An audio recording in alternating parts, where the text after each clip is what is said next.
네, 사도행전을 통해 주시는 은혜를 나누고 있습니다. 지난 주일 본문의 마지막 절을 좀 함께 읽어보고 시작했으면 좋겠는데요. 사도행전 9장 43절 함께 읽어볼까요? 우리 스크린 보고 시작. 베드로가 요빠에 여러 날 있어 시몬이라 하는 무두장이의 집에서 머무니라. 아멘. 베드로가 시몬이라는 사람의 집에 머물렀다. 이름도 같대요. 베드로와 시몬은 이름이 같은데, 근데 이 시몬이라는 사람의 직업을 성경이 이야기를 합니다. 무두장이라고 써 있어요. 여러분, 무두장이가 뭔지 아세요? 무두질을 하는 사람인데요. 무두질은 영어로 태닝입니다. 그러니까 생가죽을 손질하거나 가공하는 일을 말해요. 그러니까 지금처럼 가죽 산업이 분업화되어 있는 게 아니잖아요. 공장화되어 있는 게 아니니까 아주 기본적으로 가죽을 벗겨내면, 물론 이제 죽이는 건 이제 도살자가 했겠지만 이걸 가져오면 그 가죽을 벗겨내고 털을 제거하고 또 기름도 없애고 이런 기초적인 이제 공정을 다 이 사람이 한 거죠. 썩지 않게 방부 처리도 해야 하고, 원래 가죽은 이제 그냥 두면 다 썩으니까 이걸 피혁 제품으로 만들 수 있도록 그렇게 가공 처리, 염색까지 하는 일들을 꽤 전문적으로 다루었던 사람이 무두장이고 무두질입니다. 근데 문제는 이런 일을 하는 사람이 당시에 사회의 하층민이었다는 거예요. 아무도 하고 싶어하지 않은 일이었다는 거죠. 뭐 조선시대에도 여러분 뭐 갑바치 이런 거 들어보셨죠? 아주 천시되는 그런 직업이었습니다. 이 무두장이 시몬은 아무도 하고 싶어하지 않은 일을 하면서 사는 사람이었는데, 이방 땅에 이민까지 와서 이방인들도 하기 싫어하는 일들을 하며 살아갔던 것이죠.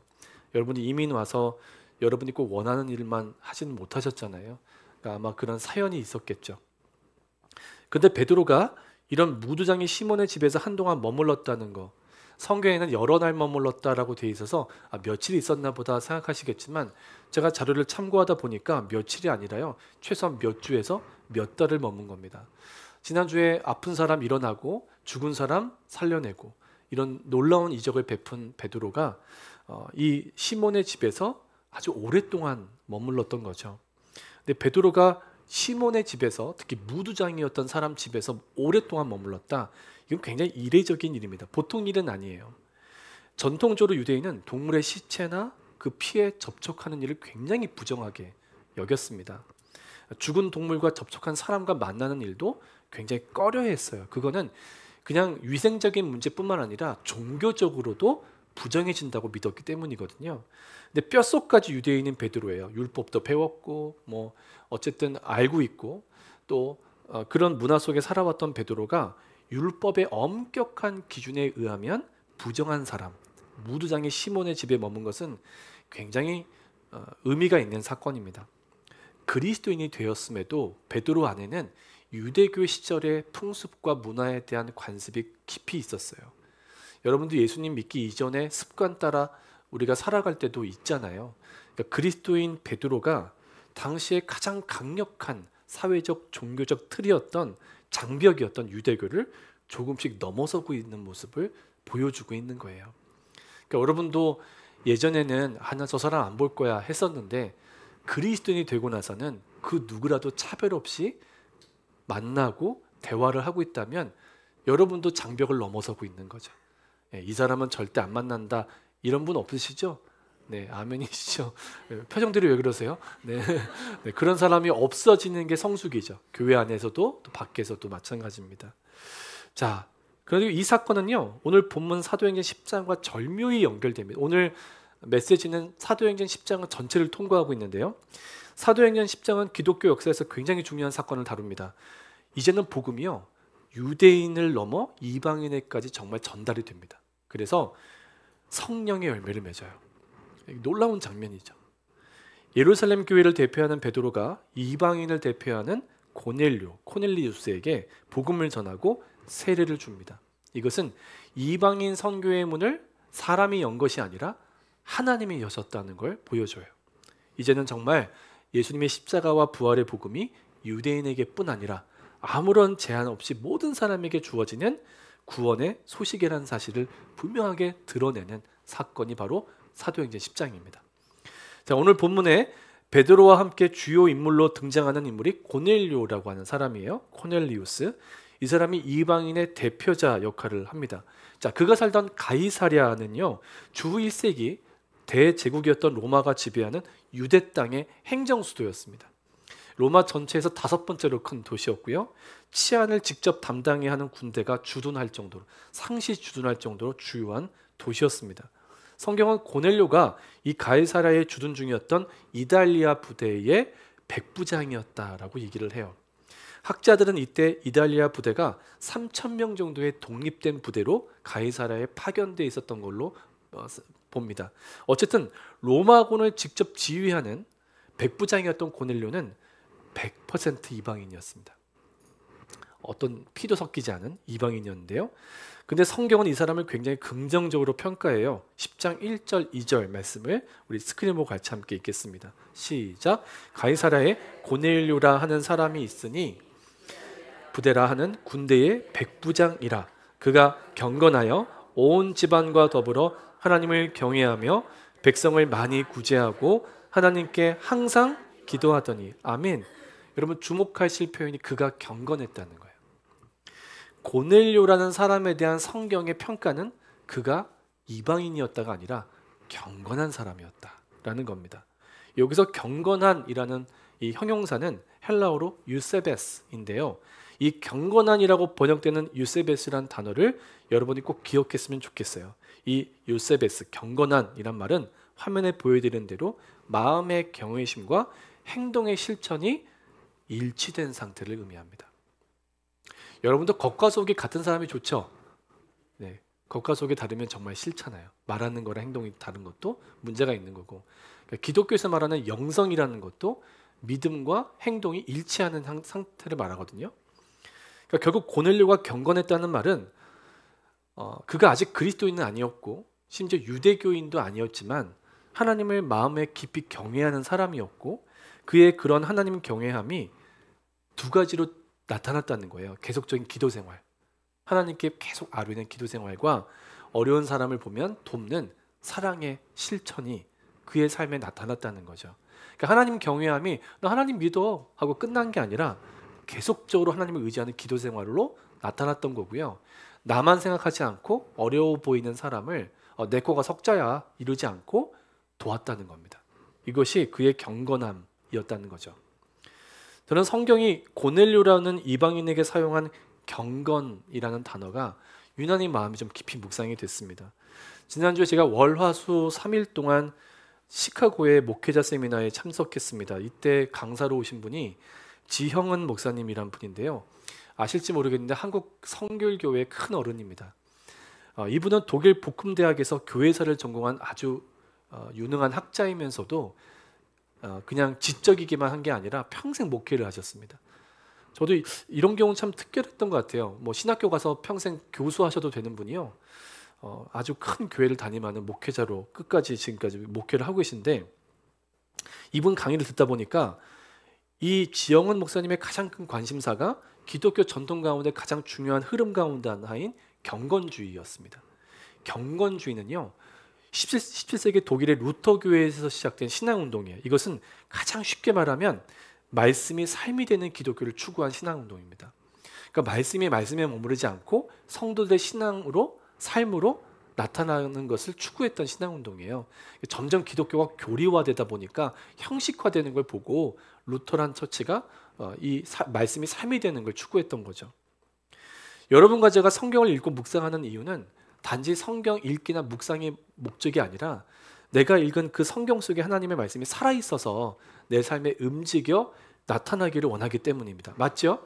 말씀이 그냥 문자라면 의미가 없죠. 근데 그 문자에서 나와서 내 삶을 움직이는 동력이 됐을 때 이건 살아있는 하나님의 말씀 아닙니까?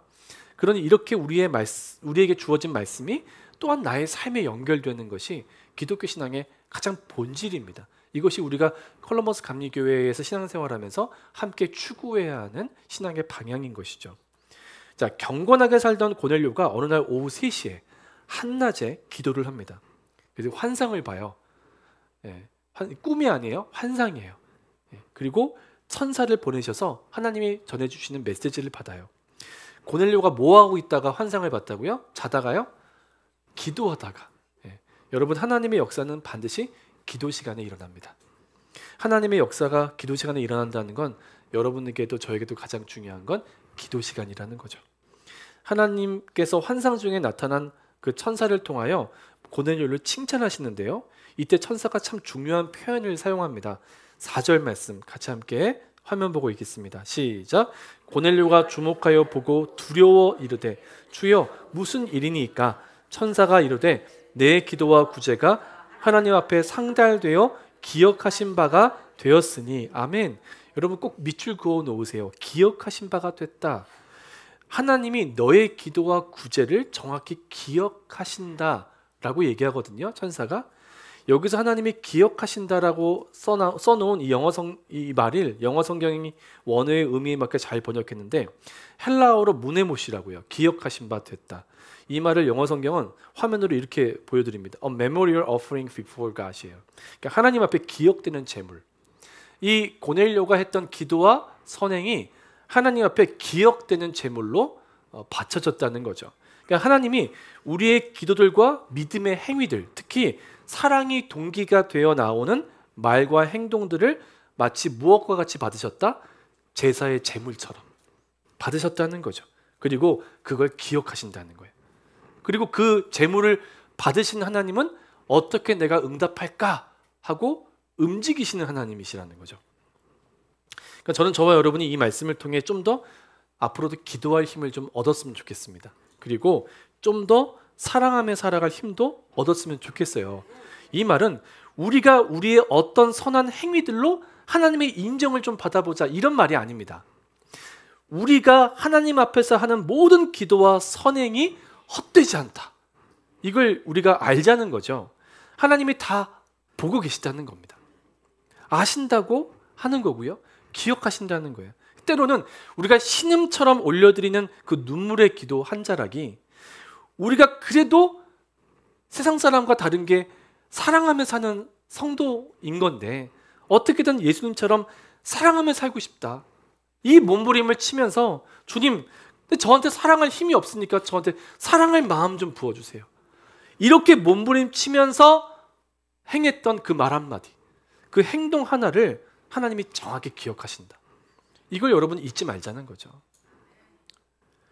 야, 네가 그렇게 기도했었냐? 아, 그때 그 사람한테 그렇게 선행을 베풀었었니? 이러시지 않는다는 거죠. 기억하시는 하나님.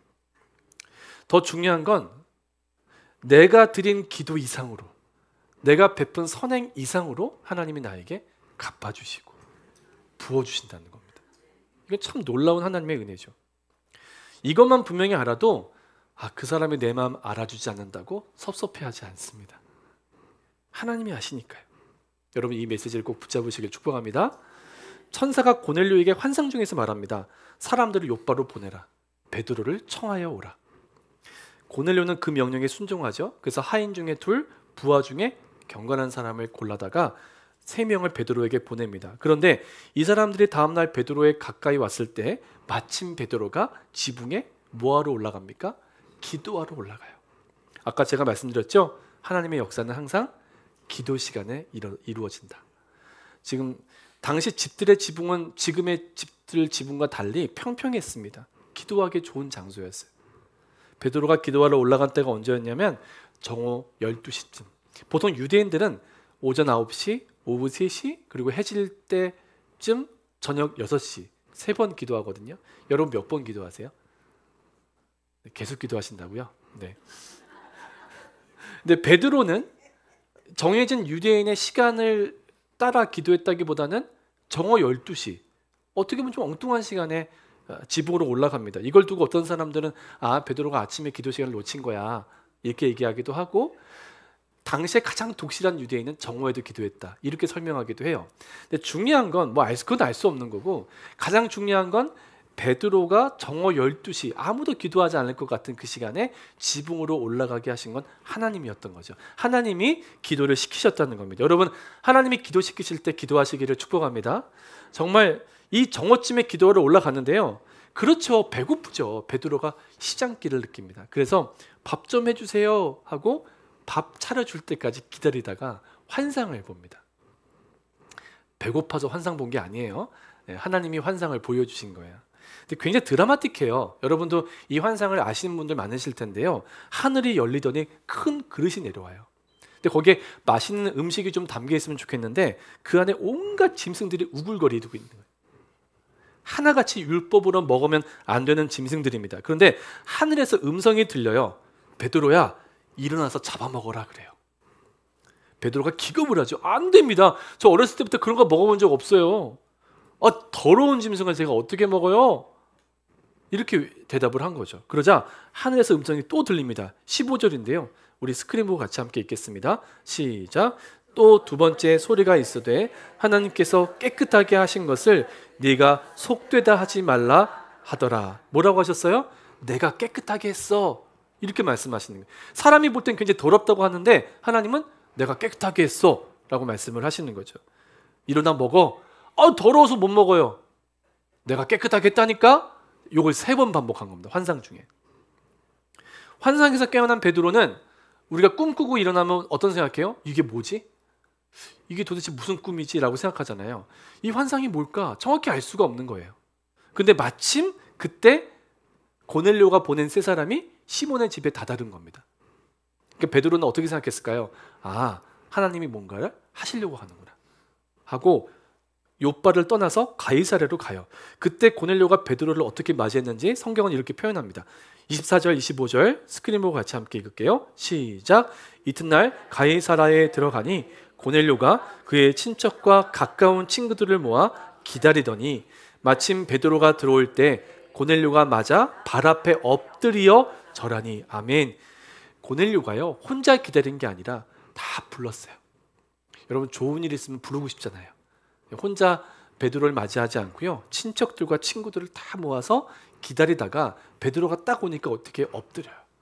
여러분 백부장이 평범한 유대인한테 엎드릴 이유가 뭐가 있어요? 여러분 이거 잘 보세요. 이 사람이 축복도 혼자 안 받고 싶어서 사람들을 불러 모은 사람인데 이 고넬료가 불러서 다 왔다는 것 자체도 참 이 사람이 참 잘 살았다는 생각이 들거든요. 근데 이 사람이 이 베드로 앞에 납작 엎드리는 이 절을 보면 이 사람은 베드로라는 사람을 맞이한 게 아니라 베드로를 보내신 하나님을 맞이한 거예요. 그러니까 참 이 사람의 신앙 상태를 우리가 볼 수 있는 겁니다. 그리고 베드로에게 자신의 환상을 간증하듯 이야기를 해요. 그때 고넬료가 이런 표현을 씁니다. 33절입니다. 우리 같이 함께 읽을게요. 시작. 내가 곧 당신에게 사람을 보내었는데 오셨으니 잘하였나이다. 이제 우리는 주께서 당신에게 명하신 모든 것을 듣고자 하여 다 하나님 앞에 있나이다. 참 멋있는 고백이죠. 고넬료가 뭐라고 해요? 저희가 다 하나님 앞에 있습니다. 하나님이 당신에게 주신 메시지를 전해 주십시오. 베드로가 이때 깨달아요. 하나님이 자기를 왜 보냈는지. 그래서 교회의 역사를 바꾸는 위대한 고백을 합니다. 자, 34절, 35절 같이 한번 읽을게요. 시작. 베드로가 입을 열어 말하되 내가 참으로 하나님은 사람의 외모를 보지 아니하시고 각 나라 중 하나님을 경외하며 의를 행하는 사람은 다 받으시는 줄 깨달았도다. 아멘. 지금 베드로가 뭘 깨달은 거예요? 하나님은 사람의 외모를 보지 않으시는구나. 무슨 말입니까? 하나님은 우리의 외적인 모습을 보고 차별하는 분이 아니시다는 거죠. 하나님은 모든 사람을 구원하기를 원하시는구나. 베드로가 이걸 가슴 깊이 깨달은 겁니다. 이방인을 향한, 아니 모든 사람을 향한 하나님의 그 뜨거운 마음, 한 사람도 잃어버리지 않기를 원하시는, 여러분 여기 앉아있는 모든 분들을 다 구원하기 원하시는 하나님의 마음을 오늘 꼭 깨달으시길 축복합니다. 훗날 베드로는요 굉장히 어려운 암흑기에 있었던 이 교회에게 베드로 후서를 쓰면서 이 절절한 하나님의 마음을 전달을 합니다. 베드로후서 2장 9절입니다. 같이 함께 읽어볼게요. 시작. 주의 약속은 어떤 이들이 더디다고 생각하는 것 같이 더딘 것이 아니라 오직 주께서는 너희를 대하여 오래 참으사 아무도 멸망하지 아니하고 다 회개하게 이르기를 원하시느니라. 아멘. 하나님은 우리 중 누구도 멸망하지 않기를 원하시고 다 회개하고 구원받기를 원하신다. 이게 베드로 사도의 마음속에 깊이 새겨졌던 거예요. 뭐 지금은 우리의 당연한 고백 같지만 당시 유대교의 그늘 가운데 있었던 유대인의 선민의식에 사로잡혀 있었던 유대인들에게는 정말 하기 힘든 고백이었던 거죠. 솔직히 이제까지 베드로는 유대인들만 만났어요. 유대인들에게만 복음을 전했고, 무두장이 시몬의 집에 머문 것도 그가 비록 무두장이었지만 그래도 유대인이었기 때문일 겁니다. 여기까지가 베드로의 한계였을 거예요. 여러분도 한계가 있잖아요. 신앙생활하다가 딱 여기까지인 것 같다. 여러분 그 한계를 넘어서게 하시는 주님을 신뢰하시길 바랍니다. 신앙생활하다가 믿음이 이것밖에 안 되는구나. 그 깨닫는 거 은혜예요. 나 이 정도면 돼. 이런 생각하시는 거 더 위험합니다. 내가 기도를 한다고 했는데도 참 부족하구나. 내가 이 한계를 넘어서지 못하는구나. 저 사람은 이쁜데 저 사람은 왜 이렇게 밉지? 이러면 안 되는데? 이런 생각을 하게 되는 것이 오히려 은혜라는 거죠. 그러니까 베드로는 하나님 저 여기까지. 저 가죽쟁이도 유대인이니까 제가 만나지만 이방인이면 저 못 만나요. 이 정도의 수준에 머물러 있었을 거예요. 근데 하나님이 그런 베드로를 확 들어서 이방인들 앞에 갖다 놓으신 거예요. 처음으로 하나님 마음을 깨달아요, 베드로가. 입을 열어 이방인들에게 정확한 복음을 선포하기 시작합니다. 그리고 복음이 정확하게 선포되자 그 공동체 안에 놀라운 일이 벌어져요. 44절, 45절 같이 한번 읽을게요. 시작. 베드로가 이 말을 할 때 성령이 말씀 듣는 모든 사람에게 내려오시니 베드로와 함께 온 할례 받은 신자들이 이방인들에게도 성령 부어주심으로 말미암아 놀라니, 베드로만 온 게 아니라 할례 받은 유대인들도 같이 왔어요. 근데 깜짝 놀란 거예요. 왜? 우리들만 성령 받는 줄 알았는데, 유대인들만 구원받는 줄 알았는데, 하나님은 유대인들한테만 관심이 있는 줄 알았는데 하나님은 이방인에게도 관심이 있으신 거예요. 이방인에게도 성령을 부어주시더라는 거죠. 제가 이 본문을 읽는데 마음이 막 너무 두근두근 거렸어요. 정말 교회에서 일어나야 하는 일, 이런 일 아닙니까? 목회자를 통해 진리의 복음이 선포되면 여러분 각자에게 성령이 임재하실 줄 믿습니다. 이 교회가 정말 이런 일을 경험해야 하지 않습니까? 베드로를 따라온 토종 유대인들이 깜짝 놀란 거죠. 와, 이방인들에게 성령의 역사가 일어나는구나. 이것이 교회 역사에도 굉장한 중요한 장면이죠. 이방인들도 성령 받는 걸 유대인들이 처음 보고 인정하지 않을 수가 없어요. 그리고 고넬료와 그의 가족들과 친구들이 다 세례받습니다. 정말 아름다운 장면이죠. 유대인이든 이방인이든 차별하지 않으시고 모든 사람을 구원하기 원하시는 하나님의 마음, 이걸 보여주는 게 오늘 본문 말씀인 거죠. 오늘 본문을 설교 준비하고 아침에 기도하면서 제 마음에 주님이 이런 마음을 주시더라고요. 하나님의 마음은 지금도 똑같다. 지금도 똑같이 우리를 사랑하신다. 여기에는 모든 분들을 누구도 차별하지 않으시는 분이 바로 하나님이시다. 다 사랑하시고 다 구원받기를 원하신다. 너무나 당연한 말이잖아요. 그런데 이 하나님의 마음이 다시 한번 제 안에 새롭게 깨달아진 것이 저한테 참 큰 은혜였습니다. 여러분, 우리에게 제일 중요한 건 하나님 마음이었으면 좋겠지만 실제로 내 마음이 더 중요해. 살다 보면 그거 느끼지 않으세요? 결국 내 마음이에요, 결론이. 하나님 마음 설교로도 듣고 기도도 하면서 깨닫기도 하지만 실제로는 내 마음이 제일 중요해. 그래서 우리 각자가 내 마음이 중요하다 보니까 이 마음들이 하나로 모아지는 게 너무 어렵습니다. 여기 모여 있는 분들이 각자의 마음을 얘기하다 보면 다 제각각일 수 있어요. 지금 우리나라가 그렇지 않습니까? 좌우가 갈려져 있고 두 사람만 모이면 싸우지 않습니까? 또 교회의 모습도 당연히 하나여야 할 것 같은데 그렇지 못한 모습이 얼마나 많습니까? 지난 추석 연휴 때 여러분 보셨는지 모르겠지만 가장 화제가 된 것이 가왕 조용필 씨의 콘서트였습니다. 이게 시청률이 15%가 나왔대요. 굉장한 시청률이거든요. 75세예요, 이 조용필이. 이 조용필 씨가 3시간 동안 28곡을 불렀대요. 가왕이라고 불릴만 하죠. 정말 어떤 인물이다라고 생각이 들더라고요. 근데 30대 후배 목사님이 조용필 콘서트를 유튜브로 보고 눈물을 흘렸다라는 이 칼럼을 썼더라고요. 근데 조용필 세대도 아닌데 왜 조용필 노래를 들으면서 목사가 눈물이 났을까 하고 스스로 생각해 봤더니 그 영상을 통해서 조용필 노래를 듣고 있는 사람들의 얼굴을 보고 은혜를 받은 겁니다. 좌우로 갈리지 않고 그냥 노래 하나로 다 하나가 되는 그 모습을 보면서 목사의 눈에서 눈물이 나요. 왜? 복음이 이래야 하는데. 교회 안에 복음이 우리 모두 다른 사람들을 하나로 당연히 만들어야 되는데 그 생각이 나니까 그렇게 눈물이 나더래요. 여러분, 그런데요, 생각해보면 교회는 온갖 사람들이 모여서 서로 마음을 맞추는 곳이 아니에요.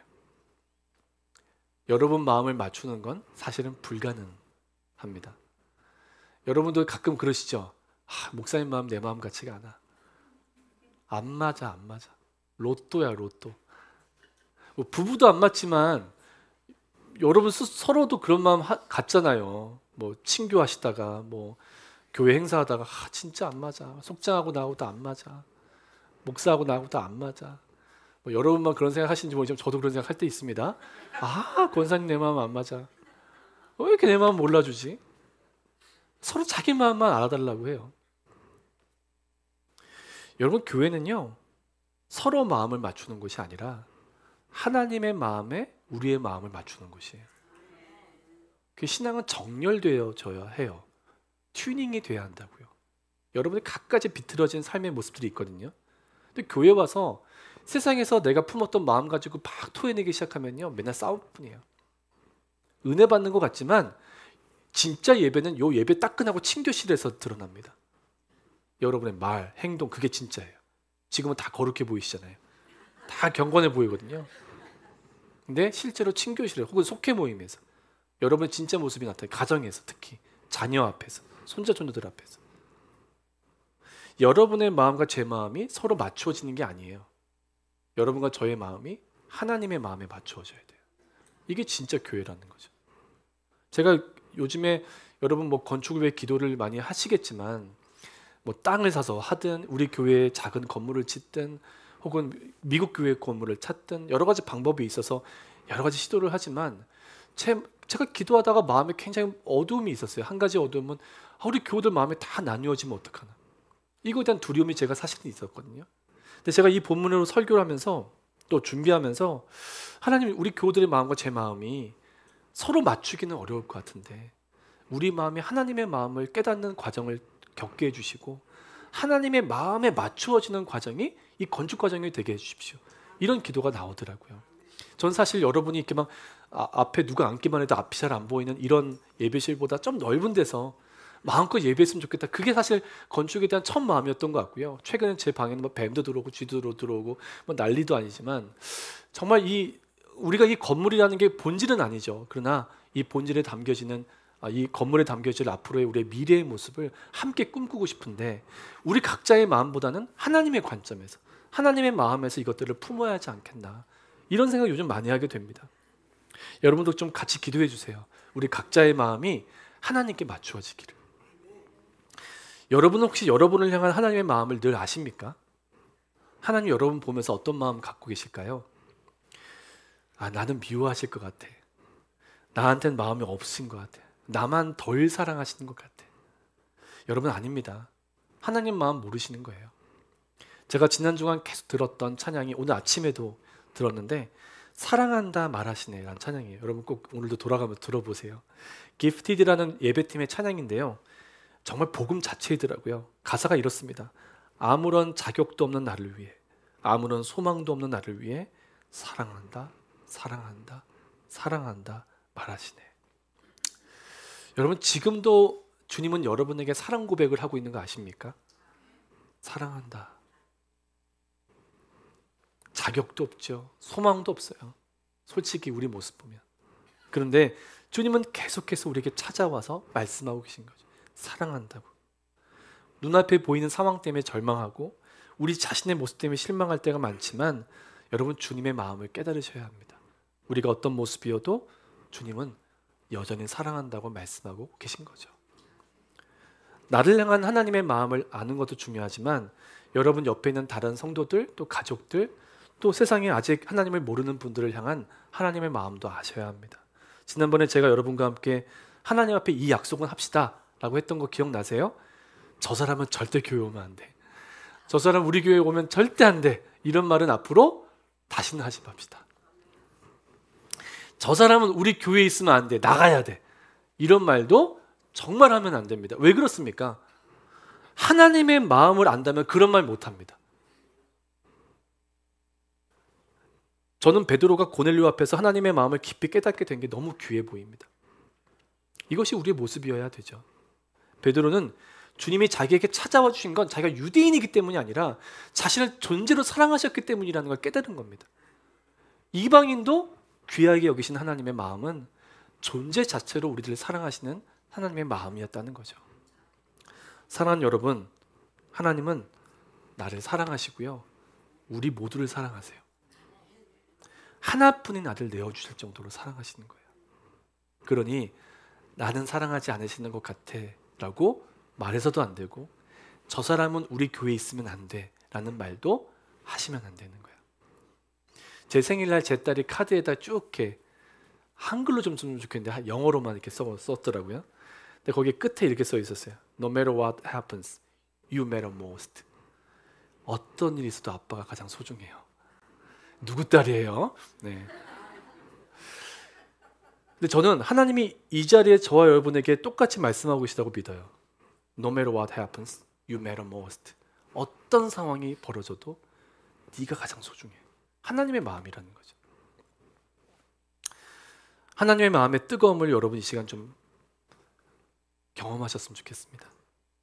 나를 그렇게 사랑하시고 다른 성도들을 사랑하시는 하나님의 마음을 회복하셨으면 좋겠어요. 이제 여러분 또 약속하셔야 돼요. 저 사람은 내 마음 안 맞아. 마음이 안 맞아. 이런 얘기도 이제는 하실 필요 없어요. 교회는 사람 마음을 맞추는 것이 아니라 각자의 마음을 내려놓고 하나님의 마음에 맞추는 곳이다. 오늘 그 육개장인가요? 네, 그거 먹으면서도 뭐 짜다 달다 이런 말 할 필요 없어요. 우리는 밥 먹으러 온 게 아니에요. 그렇죠? 뭔가를 쌀 때도 이거 혹시 필요한 사람이 있을까 하고 남겨두는 게 우리의 영성이어야 하고, 또 서로에게 어떻게 필요한 게 있는지 좀 채워주려고 하는 것이 당연히 하나님의 마음에 합한 우리의 모습이라고요. 여러분, 이제 이런 말 하지 말아요. 저 사람하고 내 마음은 안 맞아. 우린 로또야. 이런 얘기 하지 마세요. 부부 사이에도 우리 모두의 마음이 하나님을 향하기 원한다고 기도합시다. 그래서 여러분의 가정에 어떤 문제가 있든지 어떤 아픔이 있든지, 또 우리 교회가 물론 인간적으로 두렵죠. 어떻게 될지, 어떤 방향으로 갈지 굉장히 두려운 마음이 있지만, 여러분의 가정과 우리 교회, 우리의 심령에 하나님의 마음이 강물처럼 흘러서 열방에까지 흘러가는 아름다운 공동체로 우리 모두가 함께 서기를 주의 이름으로 축원합니다. 함께 찬양할게요. 아버지, 당신의 마음